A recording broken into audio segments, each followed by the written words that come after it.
सर्वलोकानां विषये भवरोधः निर्भये सर्वविज्ञानां दक्षिणामूर्तये नमः मेधाक्षतवेतये सर्वथा शस्त्रराजः बृहस्पतिप्रसूदास्थानोहसः फलं मनोरथफलं पुत्रप्रवर्धनं यस्मात् तस्मात् शुभं वेस्त्या प्रयच्छवे फलधवलाप्राप्तिरस्तु वायो भस्तवीस्याः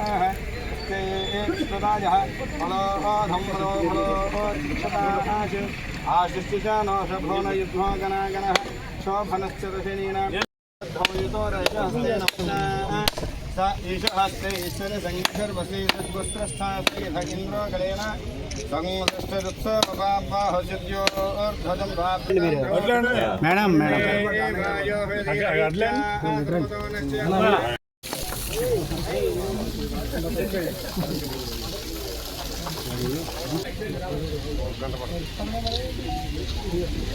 మాస్క్ పెట్టుకుంటే ఎలా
పెట్టుకుంటలేదు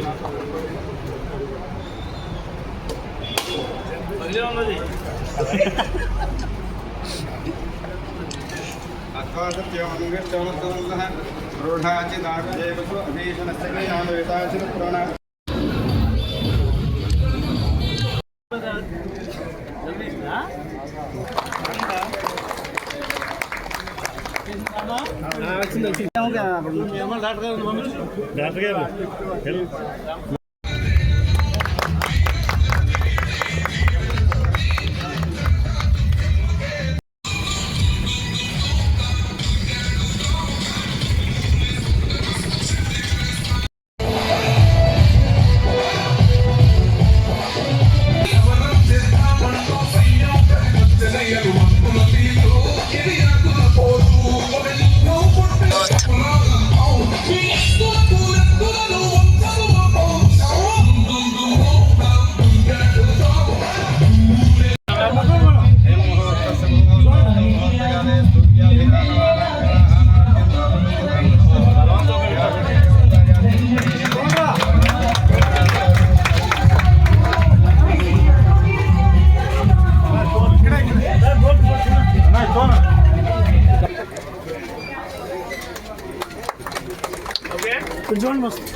వాళ్ళు రోజు పిల్లలు 200 సైకిల్ వేసుకొస్తున్నాం దూర ప్రాంతాల నుంచి తడిసిపోయి ఎండిపోతున్నాయి అన్నారు.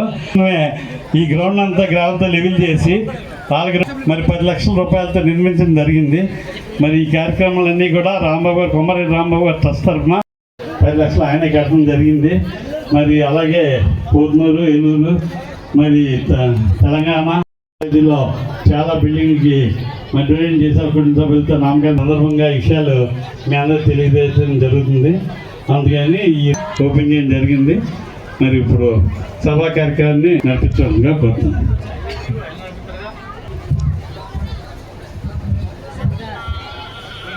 ముందుగా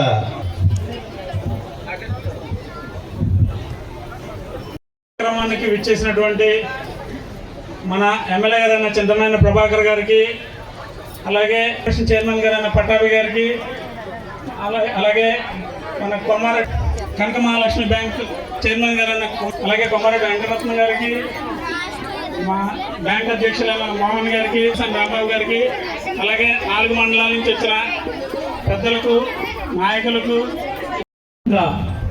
ఆగాలి. పిల్లలు కార్యక్రమం ముగించబడుతుంది. ఎవరైతే ఈ గ్రామంలో పుట్టి మన స్వచ్ఛాంధ్ర కార్పొరేషన్ చైర్మన్ అయినటువంటి పట్టాభిరామ్ గారికి, అదేవిధంగా కుమారెడ్డి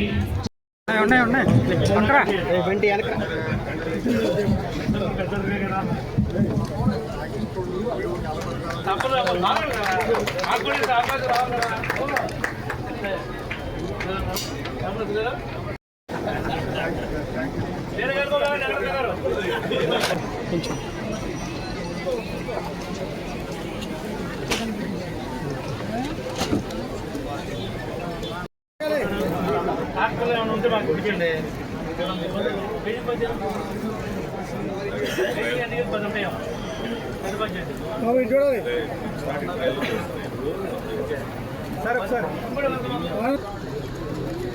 గార్బేజ్ ఏ విధంగా అయితే మా నియోజకవర్గం రాష్ట్రంలో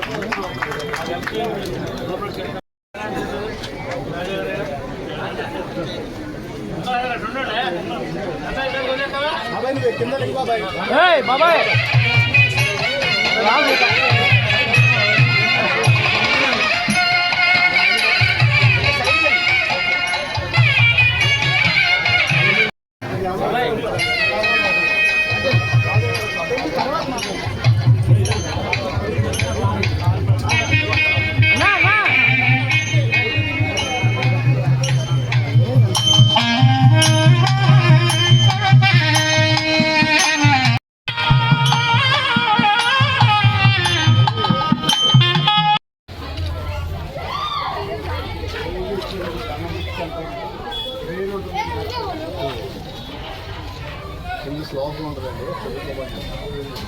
తీసుకోవడం అది పెద్ద గొప్ప విషయం ఏం కాదు.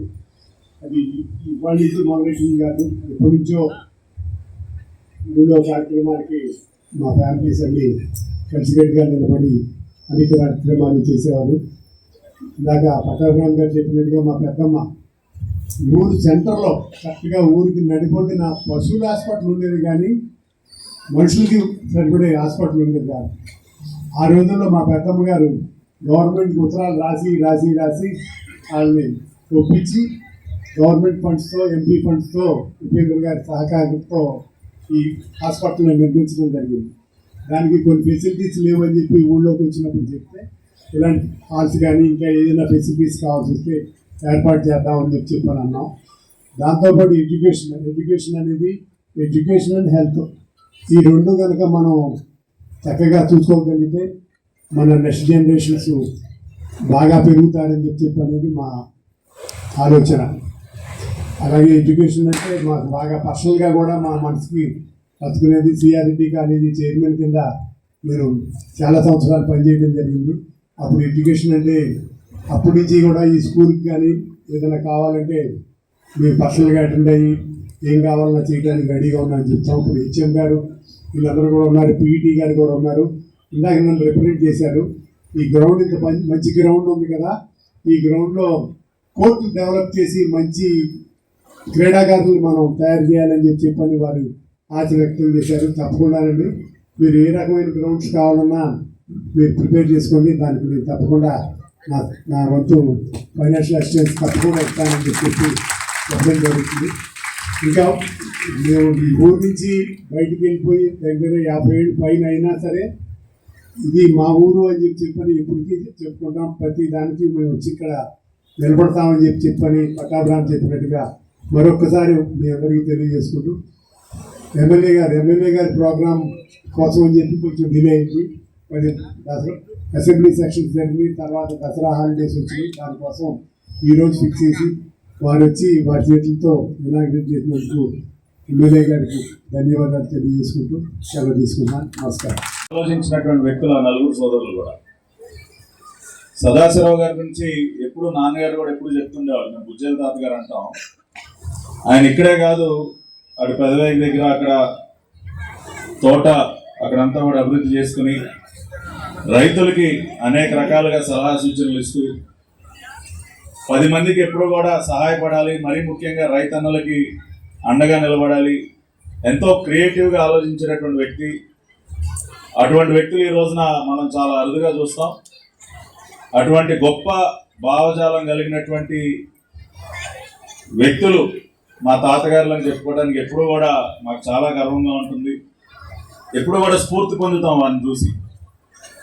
ఆ తర్వాత నాన్నగారు, చిన్నాన్నగారు వీరందరూ కూడా ఆ లెగసీని కంటిన్యూ చేస్తూ సమాజం కోసం, ఊరు అభివృద్ధి కోసం ఎంతో పాటుపడ్డారు. మరి ఈ రోజున ఆసుపత్రి మల్టీపర్పస్ హాల్ నిర్మాణం ఇక్కడ చిన్నాన్న గారు అందించినటువంటి సహాయంతో ఇక్కడ ఏర్పడటం. మరి ఇక్కడ ఇంకొక అంశం కూడా నేను గుర్తు చేసుకోవాలి. మా నాయనమ్మ గారు కొమ్మారెడ్డి అనసూయాదేవి గారు, అందరూ కూడా చిట్టమ్మ గారు అంటారు. ఈ పిహెచ్సి నిర్మాణం వెనుక మా నాయనమ్మ గారి కృషి కూడా చాలా ఉంది.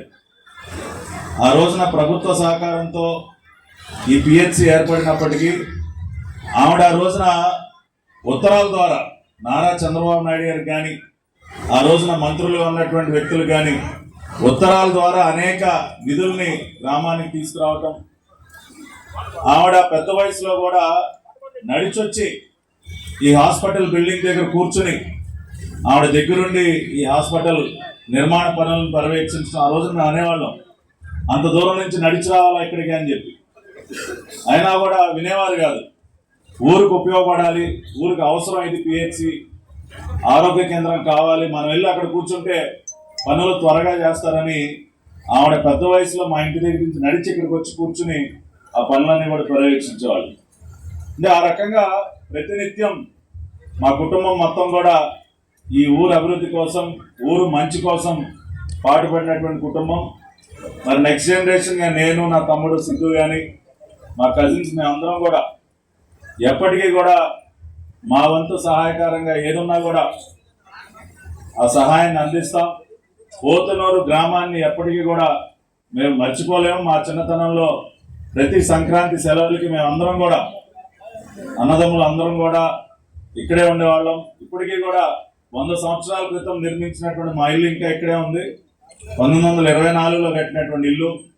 మా చింతాత గారు పండమ్మ ఇక్కడ ఉంటారు. ఆ ఇల్లుని కూడా అదే రకంగా మెయింటైన్ చేస్తాం. మా కుటుంబం మొత్తం ఇక్కడికి వస్తూనే ఉంటాం. పోతునూరు గ్రామంతో మా అనుబంధం అనేది ఎప్పటికీ కూడా తెగిపోదు. ఖచ్చితంగా ఈ గ్రామంతో మాకున్నటువంటి సంబంధాలను అదే రకంగా కొనసాగిస్తాం. అన్ని రకాలుగా గ్రామానికి అండగా నిలబడతామని చెప్పి మరొకసారి తెలియజేస్తూ, మరి మన పిహెచ్సి కట్టడం అయితే కట్టారు, కానీ అది ఎంత ఉపయోగకరంగా ఇటు పేషెంట్లకు కానీ, అటు డాక్టర్లకు కానీ, సిబ్బందికి కానీ ఇబ్బందిగా ఉంది. ఇప్పుడు రాంబాబు గారు వాళ్ళ ట్రస్ట్ ద్వారా వాళ్ళ నాన్నగారి పేరు మీద కొమ్మారెడ్డి సదాశివరావు గారు కీర్తిశేషుల జ్ఞాపకార్థం నిర్మాణం చేసినటువంటి భవనం వల్ల మనకి కొన్ని బెడ్స్ వచ్చేటువంటి అవకాశం, ఒక ఆపరేషన్ థియేటర్, పోస్ట్ ఆపరేషన్ థియేటర్కి అటాచ్ చేయడం, దాని నుండి మళ్ళా మన ఓల్డ్ బిల్డింగ్ ఏదైతే ఉందో దానికి అనుసంధానం చేయడం జరిగింది. ఇది మన గ్రామానికి చాలా ఉపయోగపడేటువంటి విషయం. రాంబాబు గారు ఇదే కాదు, ఏ విషయంలో అయినా ఒక పోతునులే కాదు, ఎవరైనా అడిగినా ఆయన తోసిన స్థాయి అన్ని గ్రామాల్లోనూ పెద్దలకు కానీ మంచికి కానీ అందుబాటులో మరి ఉంటూ సర్వీస్ చేస్తాడు. ఆయన వద్దనుకుంటే మన ఎంపీ పోయింది తప్ప, నేను వెళ్ళి 2-3 సార్లు బతిమాలే రాంబాబు గారిని వస్తాను వైజాగ్, నా మాట ఏంటండి, కానీ మా బాబు చెప్పింది నేను రానని చెప్పి ఆ మాట మీదే ఆయన ఎంపీ కూడా మరి అయ్యేటువంటి ఎంపీ 2-3 సార్లు మిస్ అయింది. మొన్న కూడా చేతిలో కూర్చిపోయింది. ఇది నిజంగా చెప్పేది సిన్సియర్గా చెప్తున్నా. ఒక కమిట్మెంట్ ఉన్నటువంటి వ్యక్తి. అని పోలవరంలో మన గవర్నమెంట్ లేనప్పుడు వరదలు వస్తే 2 సార్లుగా వచ్చినాయి. 2 సార్లు కూడా ఆయన కూరగాయలకి, పాలకి మరి వాళ్ళకి ఆర్థిక సహాయం చేసి, మేము ఒక్క ఫోన్ కొడితే అకౌంట్ నెంబర్లు పెట్టామా కొట్టిస్తామని చెప్పి కొట్టించినటువంటి వ్యక్తి. ఆయనకేమీ పోలవరం ముంపు మండలాలు మునిగిపోతే రాంబాబు గారికి వచ్చే నష్టమేమి లేదు. కానీ ఈ విధంగా తినడానికి కూడా తిండి లేక, కూరగాయలు లేక ఇలా అవస్థలు పడుతున్నారు, నిత్యావసర సరుకులు లేవు, ఈ విధంగా ఉంది పరిస్థితి రాంబాబు గారు అని చెప్పి నేను గనివీరాంజన్ గారు 2 సార్లు చేశాను.